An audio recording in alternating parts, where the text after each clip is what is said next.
What's up, guys? It's Hoodie from Hoodie Plays, and today I am back with another video. I know two videos, honestly, 2 videos in a year is pretty good for me at this point. But today I have another Yapathon, this time about how me and Shelby started playing the Neopets TCG, and then a little bit on the issues that I've had with Upper Deck so far, and kind of what content I plan on doing with this game in the future, and what I want from this game in the future. But yeah, so while I'm yapping, we have Shelby opening up a box of the Neopets Battledome base set. I believe it's just like Defenders of Neopia. Yeah, Defenders of Neopia set. And this is, we were able to get a really good deal from, it's the first time we've seen these boxes like in person at our local. We're able to get like a really good deal on these because they had been sitting for like a year. They were in some back case that we had never looked at, and the store owner, or I shouldn't say the store owner, but the employee that I usually talk to, it's one of my friends, he had no idea that it was even in the store until we asked about it and we went back there. So that kind of shows a little bit of the state, I guess, of the game. But we'll get into that a little bit in a second. But yeah, so basically, I've been playing the Pokemon trading card game at a competitive level, at a pretty high level, since like 2011. So as like Pokemon has gone, you know, I've been to pretty much all the tournaments Pokemon has to offer. I have a couple good placings, as you can see on the channel with some of the videos. But in the past couple of years, it's been growing increasingly hard to play.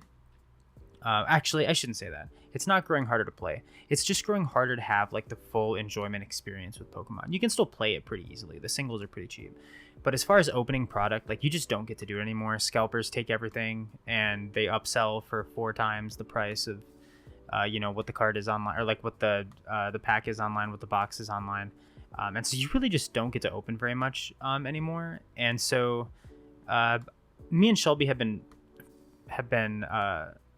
fans of Neopets since like the early 2000s, just kind of off and on, like not serious players since the early 2000s.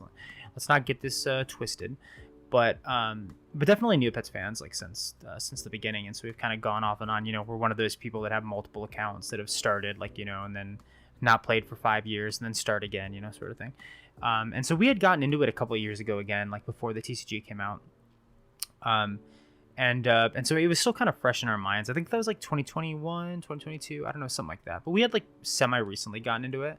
And then right around the time that the anniversary was coming up and they announced this TCG, I watched a Pokemon creator called Tricky Jim. And he did a stream where they played the game, and they each had like some of the theme decks, and they opened up a box of, I believe, this set, the Defenders of Neopia set as well. It was like their first set.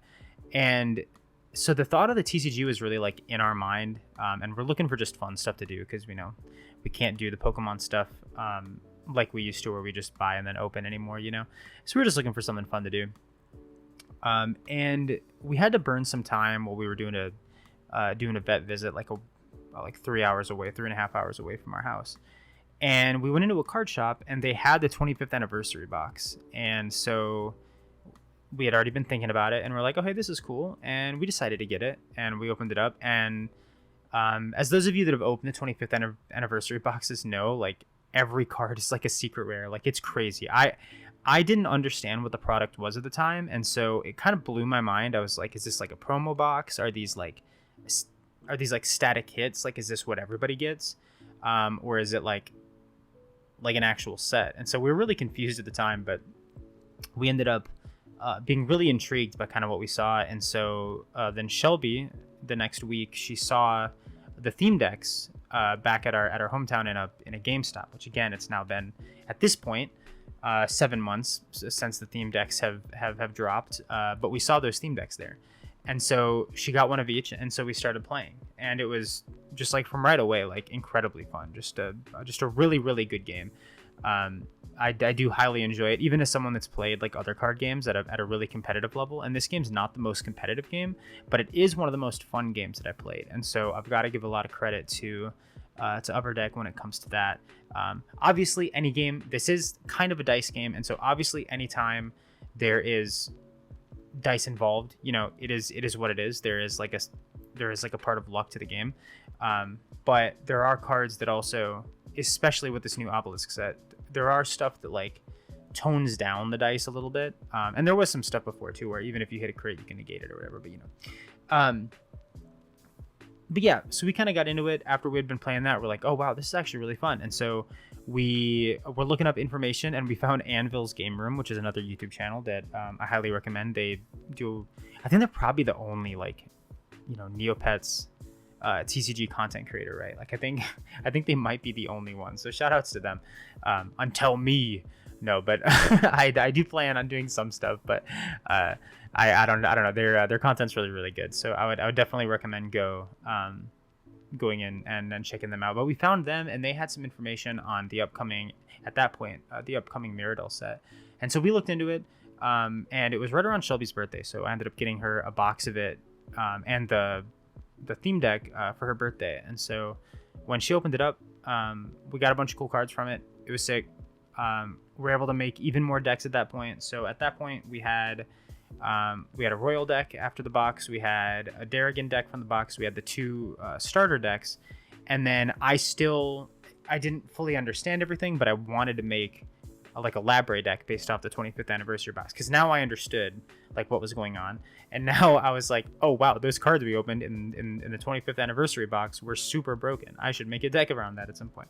And so we did that. And that kind of just like increased our stuff from there. And then seeing the videos from Anvil's Game Room when he was going to his locals and stuff, it really made me want to go to my own locals as well, which we don't have any here. So I will hopefully be starting one soon. I've been in talks with some people that have held events in our area for Neopets before, and they've been super helpful and super kind. And I really hope that we're able to get something going and hopefully get a Neopets TCG going here soon. But basically, so from that point, we decided we were Neopets. We were Neopets players, and so we tried to get other people into the game, and that is my segue to the issues that I have had with Upper Deck since trying to get other new people into the game. So again, I will say, all right, first of all, I will preface this by all right, this is directly to Upper Deck. All right. if for some reason you're watching this video, love your work, huge fan. If you ever want to sweep any negativity from me under the rug, I can very easily be bought with a couple boxes of the 2017-2018 inaugural season of Overwatch League trading card game boxes. Very easily could be bought out, and then all you will hear from me is glaze and that you guys are the greatest for the rest of my life. Okay, all right, easy stuff. But seriously, I do think there's inherently some hurdles that I don't know the game developers directly, obviously, so I don't know their experience as far as other games go, but I know Upper Deck has only had a short stint in actual TCGs and not just, I think they're called CCGs, like the card collecting games, just like where you card collect or whatever. I think they've only done CCGs outside of their brief stint in Yu-Gi-Oh! And that was a long time ago. That was like 20 years ago. And also obviously the IP of Neopets is significantly smaller than like everything else that they've dealt with, honestly, because I'm like trying to think of the other IPs that they've dealt with since then, and it's like Avatar and like Overwatch and like Marvel, like Spider-Man stuff, and like this is by far the smallest IP I think that they've like dealt with. So inherently, like, you're gonna have challenges, right? However, my main issue has nothing to do with any of that, and it's actually been how Upper Deck handles their rules within the game. So the main way to find the rules for Neopets is to either go to their website that has an incomplete rule catalog, or to get the insert from the theme decks, which the insert from the theme decks doesn't have all the rules either. So there's a couple instances of this that really bug me. The first one is there's a rule in the Neopets trading card game that after every deck search, you shuffle. And so that's a great rule. Like, that should be a rule. I understand not wanting to put the text on the card that just says shuffle afterwards. It's only 2 words, but it can be a scary 2 words. I understand. But like, it doesn't say that rule on the theme deck rules, or from what I've seen in the online rules, whatever they have as well. So they have all these cards that search your deck for something, and then it doesn't say shuffle afterwards. And so me, as someone that's played Pokemon for a long time, I was just inherently shuffling when I got done, because that's just what I'm used to, is just like, I searched my deck, I saw the contents of it, therefore I should be shuffling.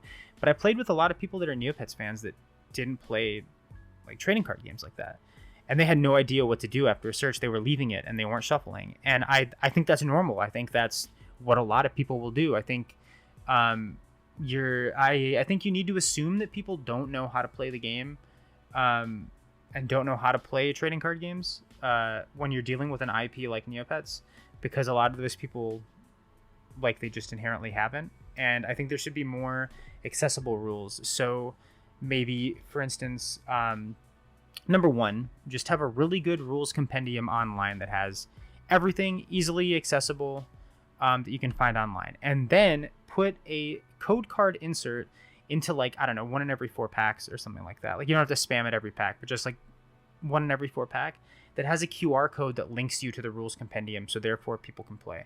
I think getting more people to play the game, because obviously the Neopets fans are going to buy it just to collect the cards and get the Grundo codes. However, the Neopets IP is, like, still pretty small overall. Like, you know, like, a lot of people know about Neopets, but the IP itself is still pretty small. And so when you're trying to get people to care about this, you really have to get them to want to play the game. It's not like a strong enough IP where just anybody will buy them. There will be people that'll do that, but just like overall, more people will want to buy the product if they can play it. And so you can do that, right? That's an easy fix. Just make a good rules compendium online, and then also have like the inserts, and so people can see it. You also could simply write shuffle afterwards at the end of those, but I do think, I mean, you'd have to retroactively go back on so many of these cards. I'm not sure if you can actually do that anymore. That might make things even more complicated if you like tried to do that. So I think just having like an accessible rules compendium online, and then maybe don't even put the rules in the theme deck. Just put like the link to the rules online, and they have a video that's on their YouTube channel. So maybe update the video where it actually shows all the rules, because that video also doesn't say anything about the shuffle rule.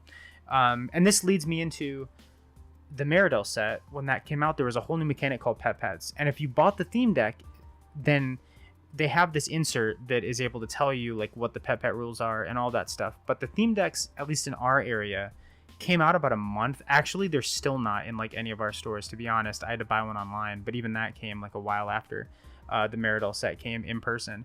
But so we had Pet Pets from opening up our box in person, but then we didn't know how they worked because it doesn't tell you on the card how they work. And there's nothing on the online rules compendium that tells you how they work either. So we needed to wait until we got the theme deck, which then had an insert that specifically said that rule. But there was also like an Exhume and Berry rule that was added in the Meridel set that they did not explain either, and that was not on either of those at the time.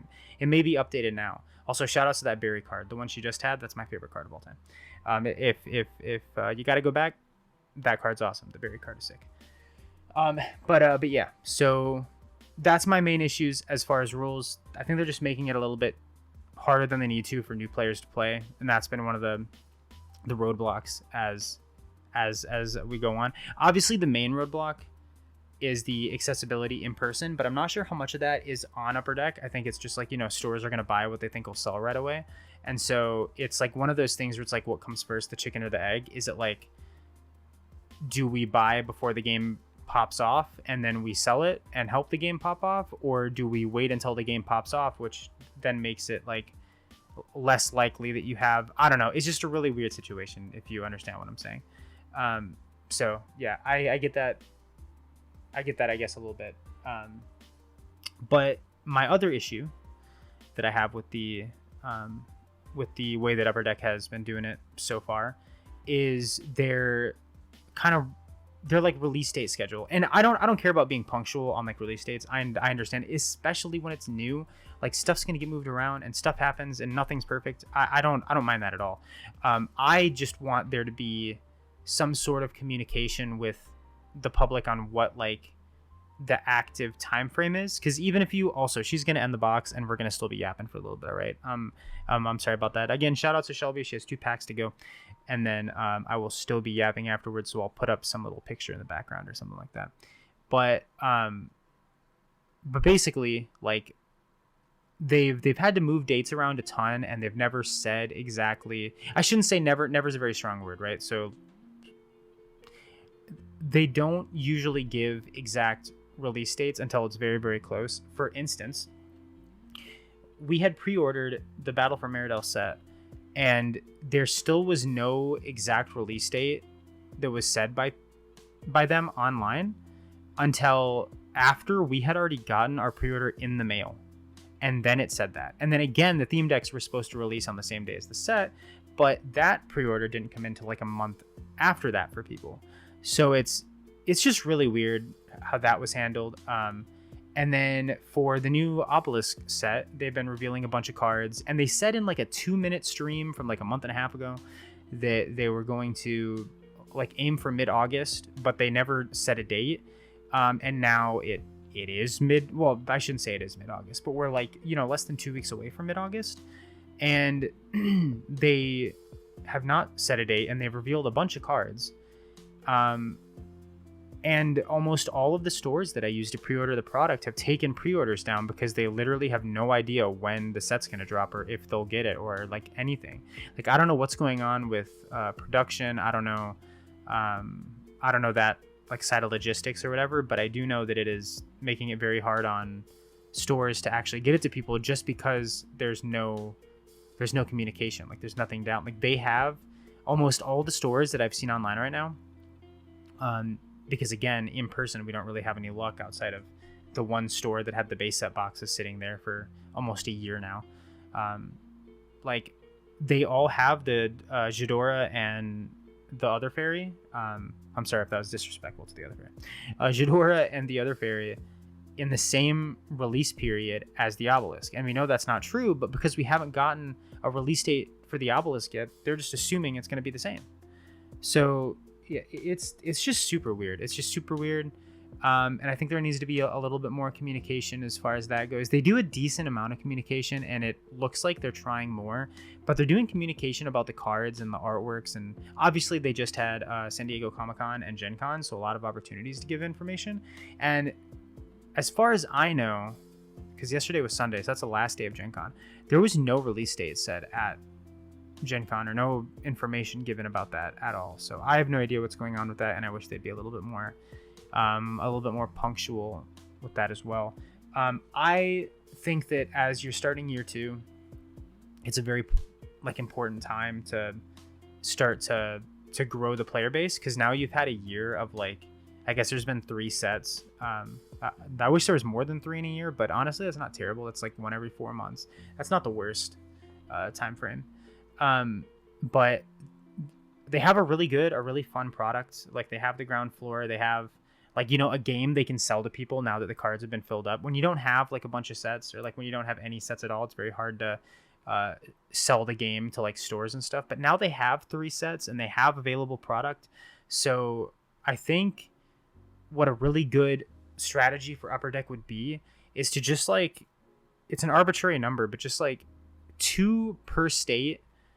Have Upper Deck send out like a mat and have like some sort of like a tournament. Just send out a mat and a bunch of prize packs, because they have their little their special prize promo stuff. I know in Canada, I've not seen if there's any in the US actually or not. I'm not sure, but send out a bunch of mats, like 2 per state maybe. I mean, I guess 1 per state depending on the state, because I don't know how many people in Idaho are playing Neopets. No offense to people in Idaho, but like just have these events and advertise them in like the official Discords and in the official like other areas they're allowed to, maybe even on the official Neopets website. and try to get people in person playing the game, because that is what's gonna make them the most revenue in the long run, is when people are both wanting to collect the game and also wanting to play the game at the same time. And like Upper Deck has already shown with a lot of their card games that they're really good at making collectible cards. But I'm not entirely sure they've proven themselves at trading card games yet. And so I think they're at a situation where they may need to invest before getting returns, if you understand what I'm saying. Like they may need to send this product and like make these events themselves, so that people understand that like they are, you know, putting a lot into this game. We know they're putting a lot into this game, like effort and time wise and like stuff like that, obviously, because you can just tell by the way the game is like done and the way the game has been crafted. But they still have to prove themselves to the casual gamer. And so many people, if they're like, oh, hey, I remember Neopets from when I was a kid, and they're having a local in my area, or like oh my God, like a local, like an hour away, I'll go down there. I'll go check it out. I'll go see what it's like. Like just out of nostalgia. You just have to give them the opportunity to go. And so many states right now, the vast majority of states do not have any locals or any planned events. So I think that would be the easiest way to do this is just invest in some local tournaments like per area. Okay, so that's the end of my rant. As far as content goes for this game, for me, I have a couple decks that I want to upload. I have the broken Labrary deck. I think the Labrary is like the most broken deck in the game, and I want to upload that. I want to upload a Darrigan deck too. I think Darrigan is like, if you really don't like the person you're playing against, you should play Darrigan, because they will not have a fun time. I actually stopped playing my Darrigan deck against Shelby because she simply just won't be able to play the game, and it'll not be fun for either of us. So I want to upload those two, and then also when the Upper Deck finishes dropping the rest of their factions, which I believe there's one more left, maybe two more left. When they finish dropping those, I'm gonna do like a little faction review and like talk about where I think those would get put into decks and like how good each of the factions are, maybe even like rank them or whatever at the end of that video. But I plan on doing that as well. So I'm only doing the Neopets content really just because the game is genuinely fun for me and I do have an enjoyment. So as long as I still have this like enjoyment for the game and stuff, I will be continuing to put out like a little bit of content every week, or so. But thank you guys for watching. Upper Deck, if you are watching, as you can tell from my hugely massive, like popular YouTube channel, like all the video or like all the views, all the likes and stuff. If you want to partner with me, you just let me know. I'll be a community figurehead. I will speak for the people. I will help you make the game better, as I want the game to be better. That is all I want. But you've done a fantastic job so far. And yeah, once again, thank you everybody for watching, and I will see you sometime soon. Later.